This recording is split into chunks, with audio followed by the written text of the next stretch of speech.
Hello everyone, welcome to IITM GATE classes. So in this video lecture, we will discuss about GATE 2020 Computer Organization Architecture Solutions, right? So this is GATE 2020 question from set associative mapping technique, right? So let's start. A computer system with a word length of 32-bit has a 16 MB byte addressable main memory and a 64 KB, 4-way set associative cache memory with a block size of 256 byte.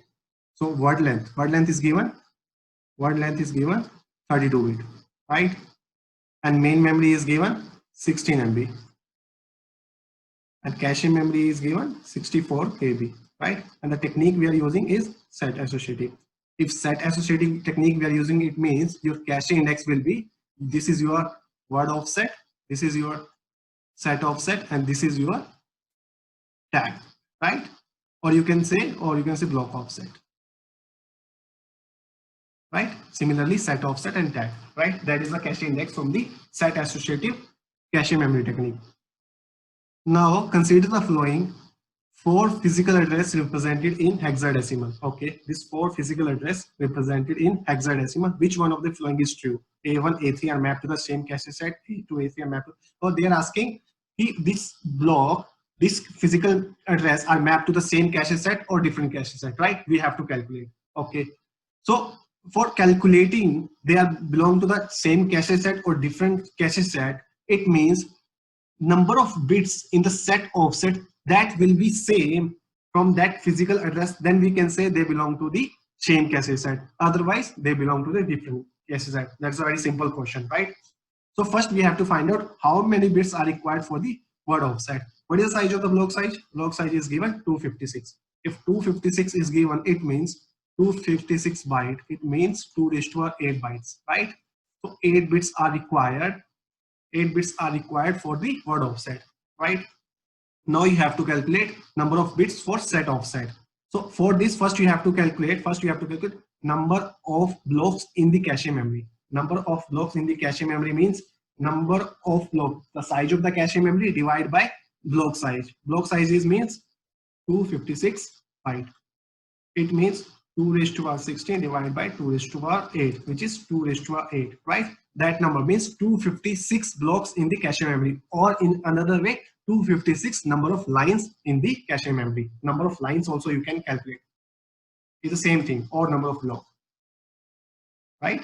It's the same way. Then 2 raised to power 8. And how many number of sets? How many number of sets in the cache memory? Number of sets. How many number of sets in the cache memory, which is 2 raised to power 8, that is number of block divided by size, divide by how many number of block in each set, right? Divide by how many number of block in each set, which is 4 ways given, means 4 block in each set will be there. This is given, right? So which is 2 raised to 2, it means 2 raised to 6. So 6 bits are required for the set offset, right? 6 bits are required for the set offset, and the remaining will be for tag. So remaining means what? 32 minus 6 minus 8. That will be for the tag. But we need that 6 bit. Now try to convert this hexadecimal into binary to check. See, this 6 bit are belong to same cache set or different cache set.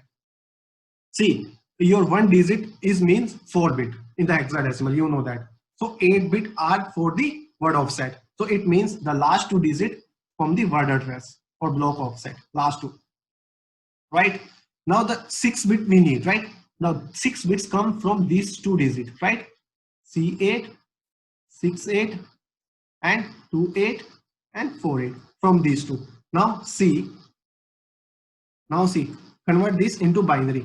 C8 means 11081000, and 68 means 10, this 1000, and your 28 is 00101000, and 48 means 10048. This is 8, right? That is the meaning of 48 in this one. Now you have to see they are belonging to same cache set or no. The 6 bit you need to see, right? This 6 bit you need to see. 6 bit you need to see this one, right? Sim this way. Now check. Yeah. Now see 6-bit. Here this 4 bits, last 4 bit are same for every physical address, right? Now you have to see this 2-bit. This 2-bit you have to see. So these 2 bits are same and these 2 bits are same, right? The first and last is the same and second and third will be same. So these two belong to the same cache set and these two belong to the same cache set, right? Now check. A1 and A3 are mapped to the same cache set? No. A2 and A3 are mapped to the same cache set? Yes, because this is A2 and A3. A3 and A4 are mapped to the same cache set? No. A1 and A4 are belong to the different cache set? No, they are belong to the same cache set. This is also wrong. So answer is B, right? So this GATE 2020 question from pipeline topic. And let's start. Consider a non-pipelining processor operating at 2.5 gigahertz is given. It takes 5 clock cycles to complete the instruction. We are going to make an 5-stage pipeline out of this processor, right? We are converting this non-pipeline processor into pipeline by make into 5-stage pipeline. Our head associated with pipeline forces you to operate the pipeline processor at 2 gigahertz. Okay, now speed become from 2.5 gigahertz to 2 gigahertz when we convert non-pipeline processor to pipeline processor. In the given program, assume that 30% of the memory instructions and 60% are ALU instruction and rest are branch instruction. It means 10% are branch instruction. 5% of the memory instruction cause stall of 50 cycle each due to cache miss. Okay, so this memory instructions out of 30%, the 5% of the memory instruction are creating stalls, right? 50 clock cycle each due to cache miss, and 50% of the branch instruction cause stalls of 2 cycle each. So this 50% of the branch instruction also causing stalls of 2 cycle each, right? Out of 10%, 50% of the branch instruction are creating stalls. Assume that there are no stalls associated with the execution of instruction. For this program, the speed achieved by the pipeline processor over the non-pipeline processor. So they are asking the performance gain or speed up of pipeline processor over non-pipeline processor, right? So first, you know the speed of the both processor, non-pipeline processor. First, you have to calculate the CPI. CPI means cycle per instruction. See, for non-pipeline, right? The speed of non-pipeline is 2.5 gigahertz. So what will be the clock cycle time? 2.5 gigahertz. Your clock cycle time will be 0.4 nanosecond, right? That is given. So the CPI will be 0. Is given 5 clock cycle, right? 5 clock cycle. Now, if you convert into the execution time of the instruction, execution time of non-pipeline, right, will be CPI into clock time. So which will be 5 into 0.4 nanosecond, right? That is the execution time. This one part is done. Now see the second part. In the given program, 30% are memory instruction. 30% are memory instruction. So out of which 5% of the memory instruction causing stall, right? 5%. These are the memory instruction, right? And from this 5% creating stalls.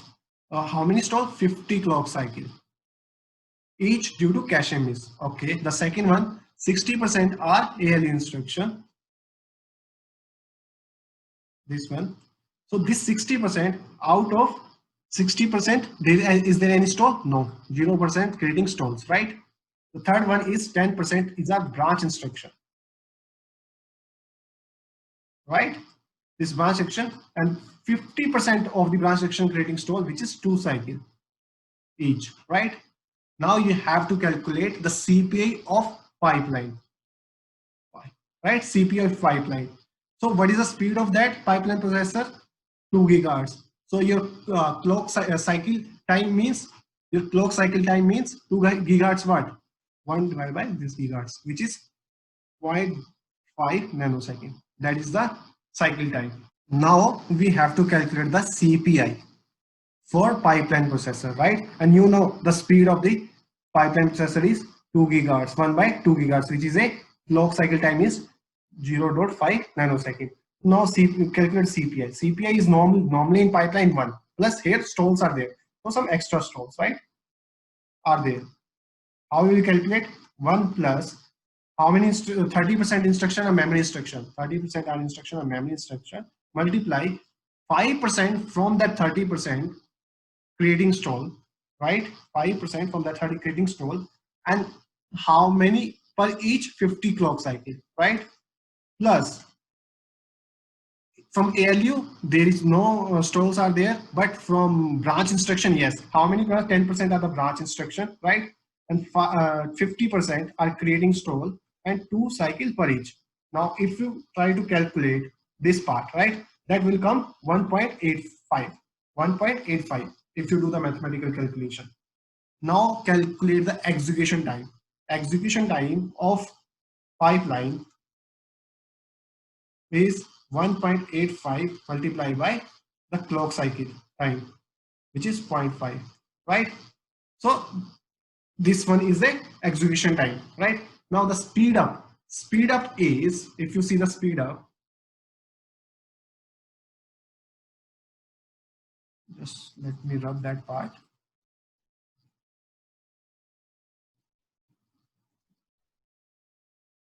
Now speed up,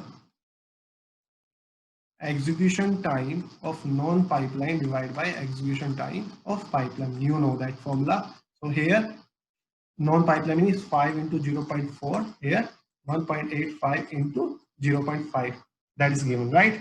So if you do the calculation, answer will be 2.16. So this is the value, because up to 2 decimal we have to round off. So 1.16 is the speed up achieved by the pipeline processor over the non-pipeline processor, right? So this GATE 2020 question from instruction cycle concept. So let's start. Consider the following data path diagram. This data path diagram is given, right? And consider an instruction R1 plus R2 goes to R node. So that is the instruction we need to execute. The following steps are used to execute it over the given data path. So assume that PC is incrementing appropriately, right? The subscript R and W indicate read and write operation, right? Read and write operation respectively. And this 5 instruction, micro instruction is given. Which of the following is the correct order to execute of the above step? So we have to put this instruction in the correct order, right?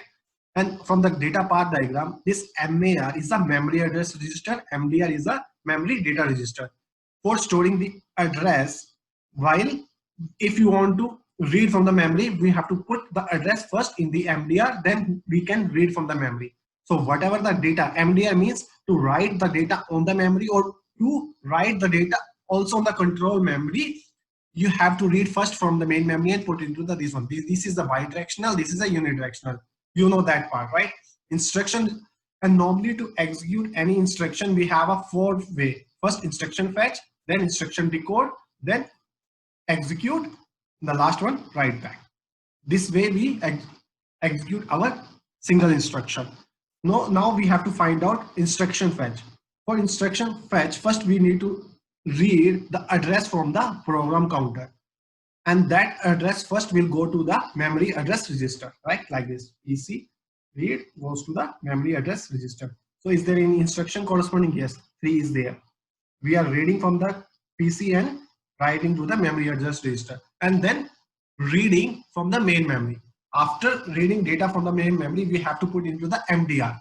So MDR we are writing, that instruction is not given. The next step will be we have to read from the MDR and then write to the instruction register. So MDR goes to instruction register. So this is a third, and there is 5, right? This instruction fetch is done. This is the instruction fetch. After that we need to do decoding. This is done. Decoding. For decoding means reading from the register file. Reading from the register file.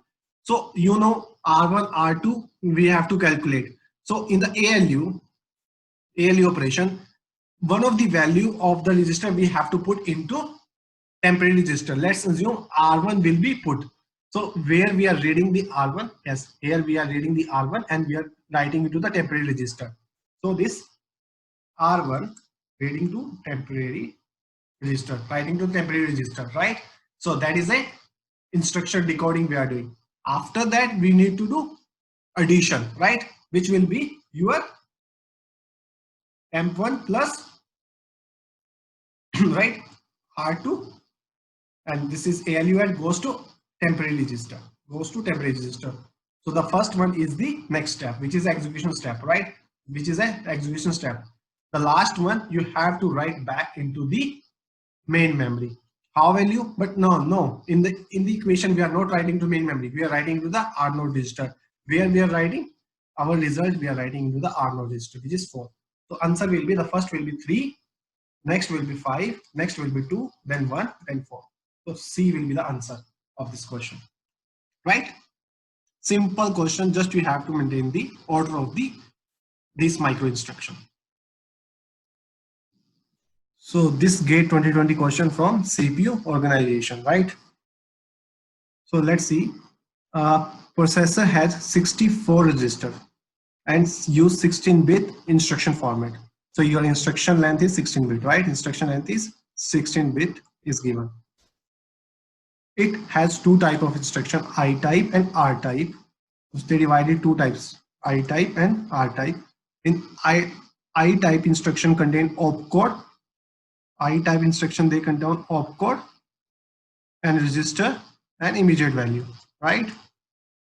And R type of instruction contain opcode, register and register, right? If there are 8 distinct I type opcode, then the maximum number of distinct R type opcode they are asking, right? So 8 type opcode there is given, 8 type distinct opcode is given, means this one 8 type distinct opcode is given, and we have to tell how many distinct R type opcode is there, right? So first you need to see 64 register are there. So how many bits are required to represent this 64 register? 64 means what? 2 raised to 6. So 6 bits are required. And immediate 4-bit value is given. 4-bit value is given, right? That's you know. So 16-bit instruction format is given. So maximum possible encoding is maximum possible encoding is